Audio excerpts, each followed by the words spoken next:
Channel love and interviews এ আপনাকে অনেক স্বাগত স্যার। আমাদের সঙ্গে আছেন আজকে হাইকোর্টের learned advocate mister Tanmoy Basu. নমস্কার। নমস্কার স্যার। তো স্যার আজকে বাংলার প্রথম সারির সমস্ত দৈনিকে, বাংলা দৈনিকে এবং আমি খবর পেলাম হিন্দি এবং ইংরেজি দৈনিকেও এই একটা খবর আছে, যে খবরটা হচ্ছে যে বর্তমান শাসক দল তৃণমূলের দ্বারা কয়েকজন তৃণমূলের কর্মীর দ্বারা একটি মহিলার নিজস্ব জমি দখল করে পার্টি অফিস করার একটা অভিযোগ ছিল এবং সেখান থেকে হাইকোর্টের অনারেবল হাইকোর্টের নির্দেশ হয়েছে যে সেই জমি ফিরিয়ে দেয় যাতে সেই মহিলাকে। এবং তন্ময় বাসু হচ্ছেন, মানে আপনি অ্যাডভোকেট সেই ভিকটিম ওম্যান যিনি, তার এই বিষয়টা যদি একটু আপনি বলেন। প্রথমেই আপনাকে বলে রাখি যে সেটা হচ্ছে যে একজন অসহায় এক মহিলা, যদিও এখন দৈনিক সমস্ত সংবাদপত্রে তার নামও বেরিয়ে গেছে, তাই বলতে কোনো আপত্তি নেই। তার নাম হচ্ছে অনুশ্রী ঘোষ। তাই পলাশিপাড়া থানার অন্তর্গত ওই নদিয়া ডিস্ট্রিক্ট, খুবই ছোট্ট একটা, মানে নিজের যত সহায় সম্বল দিয়ে 0.7 ডেসিমিল অফ ল্যান্ড উনি সেটাকে রেজিস্টার দলিল দ্বারা তিনি কেনেন এবং কেনার পরে তার নাম এমনকি রেকর্ডে, মানে যেটাকে মিউটেশন বলা হয়, সেই মিউটেশনও আছে এবং উনি ট্যাক্সও দিয়ে যান। এবং খুবই দুর্ভাগ্যর বিষয় যে বর্তমান শাসক দলের 3 জন আর কি, তাদের মধ্যে 2 জন হচ্ছে ওখানকার লোকাল পঞ্চায়েত মেম্বার এবং একজন হচ্ছে ওখানকার একজন জেলা পরিষদের মেম্বার। তারা তাদেরকে ওই জমিটা কেনার পর থেকে ক্রমাগত তাদের উপর থ্রেট দিতে থাকে এবং এই হুমকির কারণ হচ্ছে যে তারা চায় ওই পজিশনেই তারা একটা পার্টি অফিস নির্মাণ করবে। তো এর জন্য তাদেরকে ভয় ভীতি থেকে প্রদর্শন অনেক কিছু করা হয়। কিন্তু বিষয়টা কি বলি, যিনি একজন অসহায় মহিলা, তার কোনো রকম কোনো ইনকাম নেই, ইনকামের একমাত্র একটা সোর্স তিনি খুঁজে পাওয়ার জন্যই একটা ছোট্ট জমি কিনে তার উপর তিনি একটা দোকান ঘর বানাবেন বলে ঠিক করেছেন।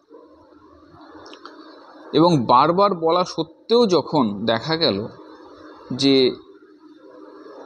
তাকে সে দিতে আগ্রহী হলেন না, তখন তারা জোর জবরদস্তি করে তার সেই ওই ছোট্ট সেই ক্ষুদ্র যে একটা জমি, সেই জমিটা তারা দখল করে নিল এবং দখল করে তারা নিজেদের পার্টি অফিস তৈরি করলো এবং সেই পার্টি অফিসটা তারা রমরমিয়ে চালাচ্ছে।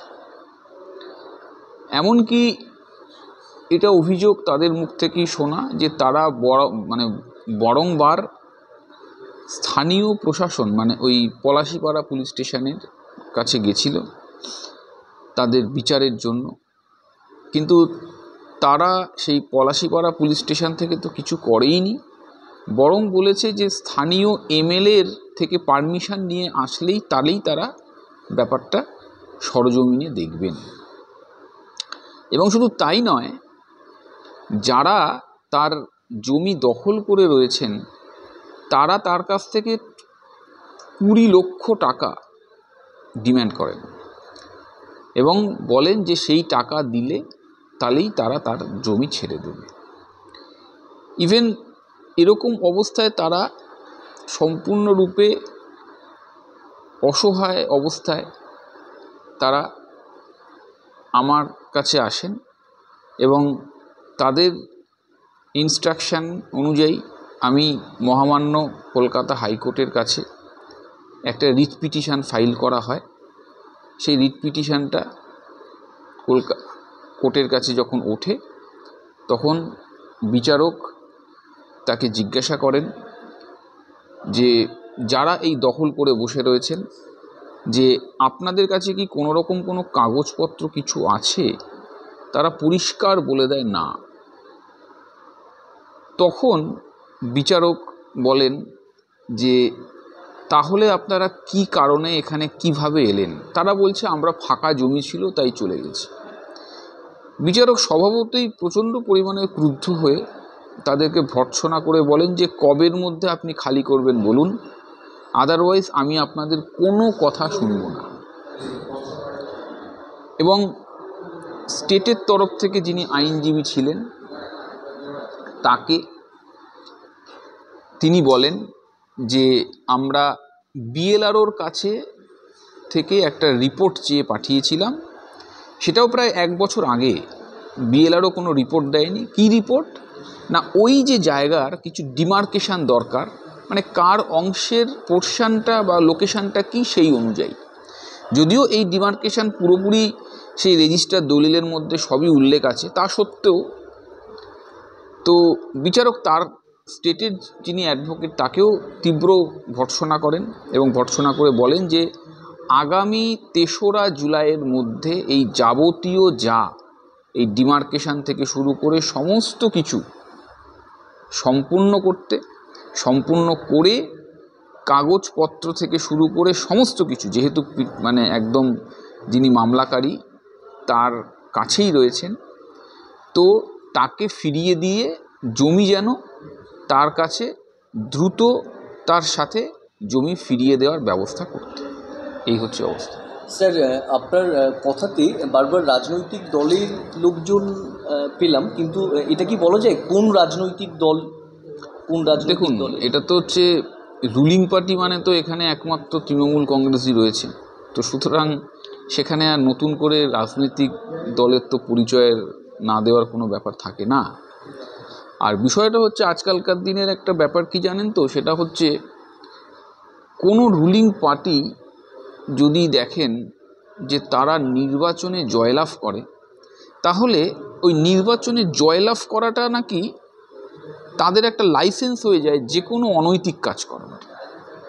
মানে আমি তো ল্যান্ড দখল করে বসে আছি, তাকে যদি জিজ্ঞাসা করা হয় কেন আমি ল্যান্ড দখল করে রেখেছি, না আমি তো মানুষের রায় পেয়ে গেছি। বা তাকে যদি আবার জিজ্ঞাসা করা হয়, এমন আরও বহু এরকম মানে অভিযোগ তাদের বিরুদ্ধে হয়, তাদেরকে এই নিয়ে প্রশ্ন করলে তারা বলবে না আমি তো মানুষের রায় পেয়ে গেছি। কিন্তু মানুষের রায় তাদেরকে সরকার পরিচালনা করবার জন্য দেওয়া হয়েছে, তাদেরকে সাংসদ করবার জন্য বলা রয়েছে, ল অ্যান্ড অর্ডার মেনটেন করবার জন্য বলা রয়েছে। মানুষের রায় তো নিশ্চয়ই তাদেরকে নিরীহ মানুষদের জমি ছিনিয়ে নেওয়ার কথা বলেননি।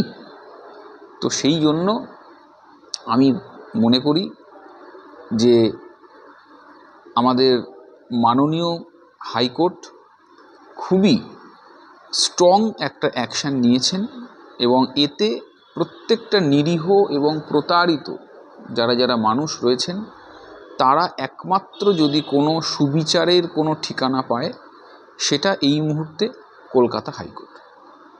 স্যার, রাজ্যে বহু ক্ষেত্রে বহু জায়গায় দেখা যাচ্ছে যে মানুষ এরকম তার বৈধ সম্পত্তিতে অধিকার করবেন, এটাই স্বাভাবিক, কিন্তু দেখা যাচ্ছে তার বৈধ সম্পত্তি এইভাবে দখল হয়ে যাচ্ছে। কোনো সময় সেটা অন্য কোনো দুষ্কৃতী দল বা কোনো সময় সেটা আবার রাজনৈতিক দলের কর্মীরা সেই দখলে অংশীদার থাকছে। তো এবং সেটার জন্য যদি হাইকোর্ট পর্যন্ত আসতে হয়, তো এক্ষেত্রে কি কোথাও একটা সমস্যা তৈরি হচ্ছে না? মানে আপনার কি পর্যবেক্ষণ সমাজে এই বিষয়টা নিয়ে? দেখুন, এটা তো সবচাইতে একটা খুব বাজে মেসেজ যাচ্ছে। তার কারণ আমি নিশ্চয়ই এটা বিশ্বাস করি যে এই শাসক দলের সুপ্রিমো থেকে শুরু করে যারা খুবই বড় পদাধিকারী রয়েছেন, তাদের নিশ্চয়ই এই সামান্য একটা 7 ডেসিমিল ল্যান্ডের ওপর তাদের কোনো খুব একটা ইন্টারেস্ট রয়েছে। কিন্তু আসলে অসুবিধাটা হয় কি, এখন পাড়ায় পাড়ায় যে সমস্ত কিছু লোকাল নেতারা থাকে না, যাদের হয়তো মানে একটা কালির অক্ষর বেরোবে না, কিন্তু তারা একটা পঞ্চায়েতের একটা মেম্বার হয়ে গেছে, জেলা পরিষদের মেম্বার হয়ে গেছে, তারা নিজেরাই ওই পাড়ার হচ্ছে প্রধানমন্ত্রী। তো এদের কাছে আমার মনে হয় এদের যে সমস্ত অ্যাক্টিভিটিসগুলো আমরা দেখতে পাচ্ছি সেগুলো প্রত্যেকটাই খুবই নক্কারজনক, এবং আমার মনে হয় এটা শাসক দল হোক বা বিরোধী দল হোক, যে কোনো দলেরই যদি কোনো এরকম কর্মীদের এরকম একটা খুবই খারাপ আচরণ দেখা যায়, তাহলে সেই দলেরও কিন্তু ভাবমূর্তির ওপর একটা বিশাল বড় কলঙ্ক চলে আসে। তাই আমার মনে হয় যে কোনো দলের পক্ষেই এই বিষয়টি খুব সতর্ক রাখা উচিত, এবং আমার মনে হয় এই রকম কোনো কর্মীদের ওপর যদি দল খুব স্ট্রং ব্যবস্থা নেয়, তাহলে মানুষের কাছে তাদের কাছেও কিন্তু অনেক গ্রহণযোগ্যতা বাড়বে। স্যার, আজকে শেষ প্রশ্ন। আপনি একটা ইন্টারভিউতে মজা করে বলেছিলেন যে এই মুহূর্তে পশ্চিমবঙ্গে রাজ্য সরকার চালাচ্ছেন অনারেবল হাইকোর্ট। হ্যাঁ, তো এই কথাটা আপনি মজা করে বলেছিলেন, তো ওই বিষয়টা নিয়ে যদি একটু তুলে ধরেন।